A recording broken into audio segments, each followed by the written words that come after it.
Bonjour mes chers élèves, comment allez-vous? Ça va bien, je l'espère. Mes chers, la séance d'aujourd'hui sera répondre aux questions de compréhension du texte intitulé La première fois, page 16, Ninufar CMA. Notre thème intitulé Tout le bonheur. Mais avant de commencer à répondre, je vais vous faire une seule lecture. Alors, installez-vous bien et suivez. La première fois. La première fois que j'ai ouvert les yeux, je les ai fermés aussitôt. J'ai pleuré. Des mains m'ont soulevé dans le ciel et m'ont posé entre deux montagnes de lait. J'ai arrêté de pleurer et j'ai ouvert les yeux pour la deuxième fois de ma vie. J'ai vu la lumière la plus douce du monde. C'était les yeux de maman. La première fois que j'ai vu papa, il pleurait, mais il avait aussi un immense sourire. Il me regardait comme s'il me voyait pour la première fois. D'ailleurs, il me voyait pour la première fois. La première fois que j'ai entendu mon nom, je ne savais pas encore que c'était mon nom. Papa disait plein de mots et au milieu de ces mots se cachait mon prénom. La première fois que j'ai marché, je suis tombée. La première fois que je suis tombée, je me suis relevée. La première fois que je me suis relevée, j'ai marché. La première fois que j'ai mangé des petits pois, j'en ai avalé 127. J'en ai fait tomber 18. 11 par terre, 7 sur la table. J'en ai jeté 3 sur Quentin Pommier.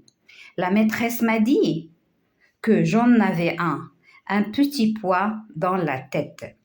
La première fois que j'ai lâché la main de maman, c'était au supermarché. Elle m'a retrouvé au rayon charcuterie.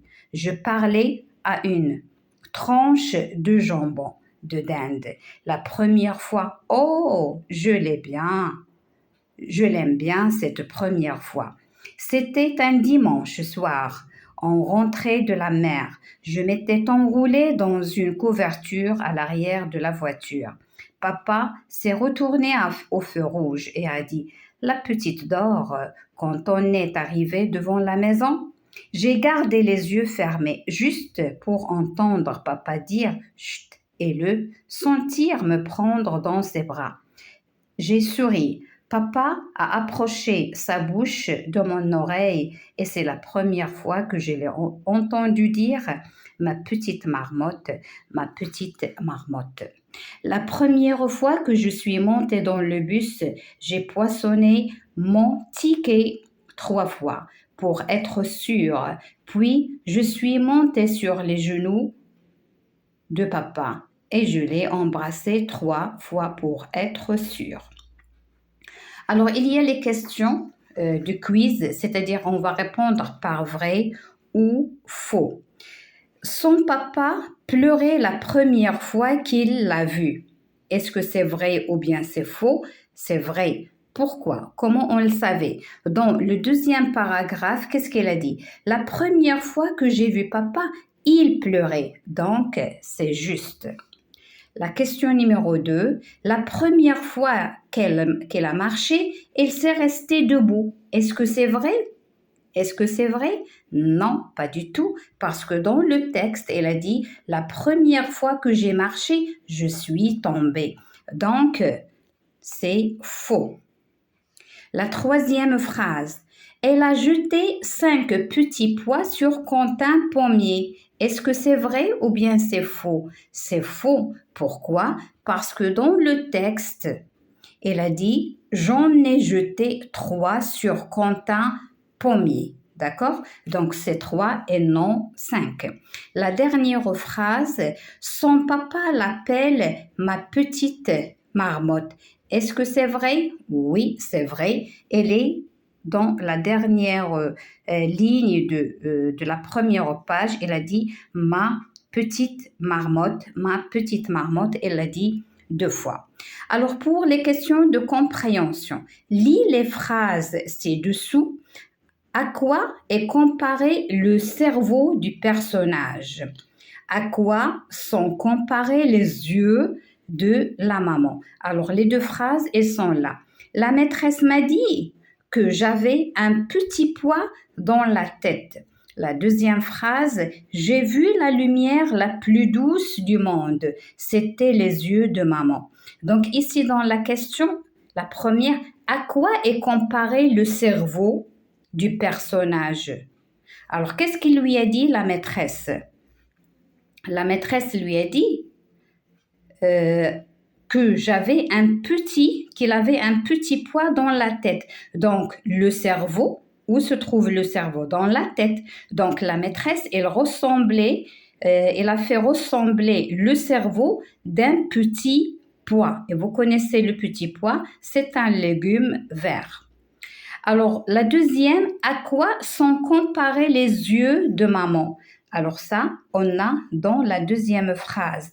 J'ai vu la lumière la plus douce du monde. C'était les yeux de maman. Donc, la ressemblance ici, les yeux de la maman, ils ressemblent à une lumière la plus douce du monde. Je passe à la question numéro 2 de question de compréhension. Comment as-tu trouvé la réponse aux questions suivantes?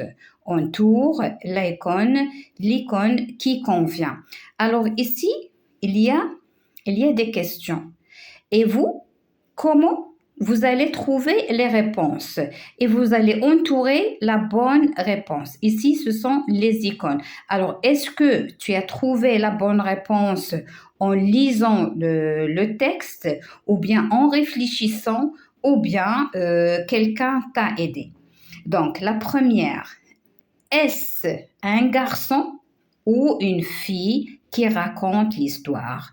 Alors, d'après vous, est-ce que c'est un garçon ou bien c'est une fille? C'est une fille, bien sûr. Mais comment on le savait? Comment on savait que c'est une fille? Tout d'abord, si on connaît le passé composé, ici, il y a « je suis tombée ». Et nous, on sait que le participe passé, il s'accorde avec le sujet. Et puisqu'ici, il y a « et eux », c'est-à-dire accent du participe passé et eux du féminin lorsqu'ils s'accordent, la même chose relevée, la même chose tombée, ça se répète. Donc, c'est féminin. Donc, celui qui parle ou bien le narrateur est une fille. En plus, le papa, qu'est-ce qu'il a demandé? Elle a dit la petite dort. La petite dort, c'est-à-dire la petite fille dort. Donc là, on est sûr que le personnage est une fille et non un garçon, et ça, elle est dans le texte. La deuxième phrase, à ton avis, que sont les deux montagnes de lait? Alors, les deux montagnes de lait qu'elle a dit dans le texte. Alors, on a cette phrase dans le premier paragraphe. Alors, j'ai pleuré, des mains m'ont soulevé dans le ciel et m'ont posé entre deux montagnes de lait. Alors, qu'est-ce que ça veut dire, les deux montagnes de lait? Vous connaissez, vous saviez, le bébé, à sa naissance, on le met sur les seins de sa maman. Premièrement, le bébé, le nouveau-né, elle ressentit sa maman. Elle sentit l'odeur de sa maman et elle fait les premiers allaitements, son allaitement. Donc, les deux seins, ce sont les montagnes. Donc, ces deux montagnes, ce sont les deux seins de sa maman qui vont l'allaiter. D'accord? La phrase suivante ou bien la question suivante, pourquoi papa appelle-t-il sa fille une petite marmotte? Alors pourquoi? Tout simplement, nous on sait que les marmottes dorment beaucoup. Donc, puisque la fille dort beaucoup, alors c'est pour cela, il a dit ma petite marmotte, parce que c'est un animal qui dort beaucoup, hein. Alors maintenant, la question numéro 3 répond à ces questions, puis dessine la même chose.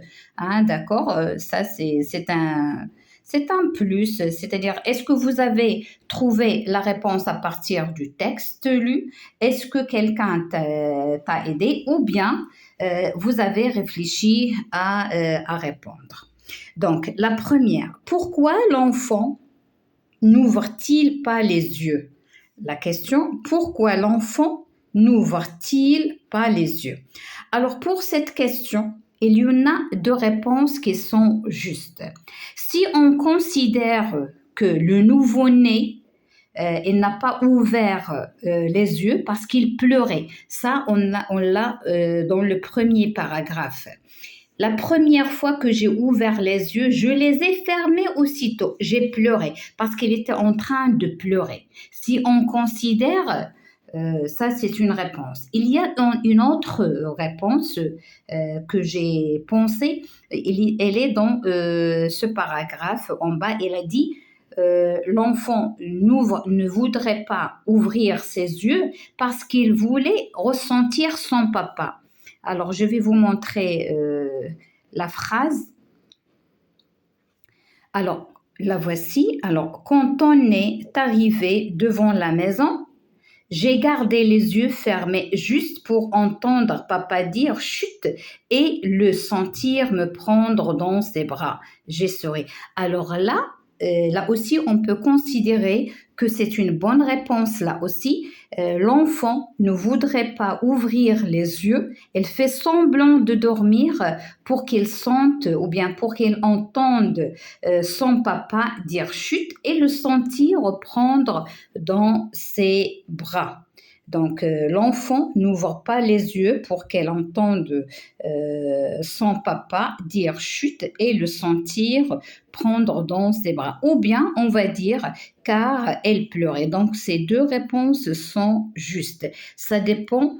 Est-ce qu'on pense, la question, elle est via le premier paragraphe ou bien le dernier paragraphe. D'accord? Alors, la question suivante, qui est Quentin Pommier? Alors ici, puisqu'il y a la maîtresse, il y a la présence de la maîtresse, il y a Quentin Pommier, c'est-à-dire c'est son camarade d'enfance ou bien c'est son camarade d'école ou bien de classe. D'accord? C'est son ami parce que ici, il a dit la première fois que j'ai mangé des petits pois, j'en ai avalé 127. J'en ai fait tomber 18. 11 par terre, 7 sur la table. J'en ai jeté 3 sur Quentin Pommier. La maîtresse m'a dit que j'en avais un petit pois dans la tête. Donc, on va considérer que Quentin Pommier est un ami d'enfance ou bien un camarade d'école ou bien un ami de classe.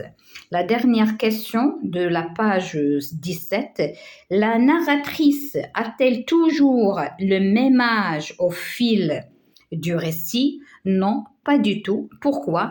Parce que la narratrice, elle nous raconte ici au début sa naissance, ici son entrée à l'école, ici ça y est, elle est devenue assez grande, elle accompagne son papa pour faire de la balade et se promener, donc elle se souvient de ses sorties avec ses parents et là aussi son voyage, donc elle commence à grandir, donc ici sa naissance et là elle est devenue assez une enfant, on va dire une enfant. Ici, un nouveau-né bébé et là, une petite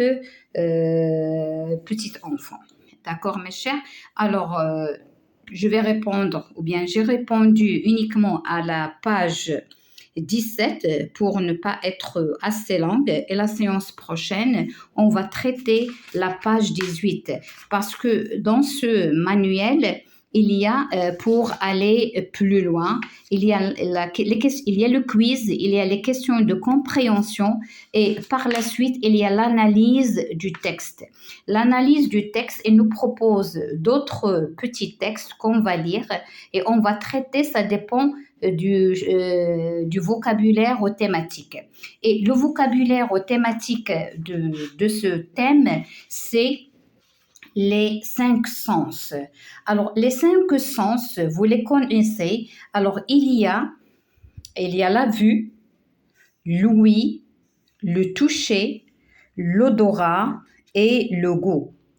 Alors, le but du thème thématique ou bien de vocabulaire thématique, on apprend le vocabulaire, de nouvelles expressions, de nouveaux vocabulaires. D'accord? Alors, la vue, l'ouïe, le toucher, l'odorat, le goût. Ce sont les 5 sens.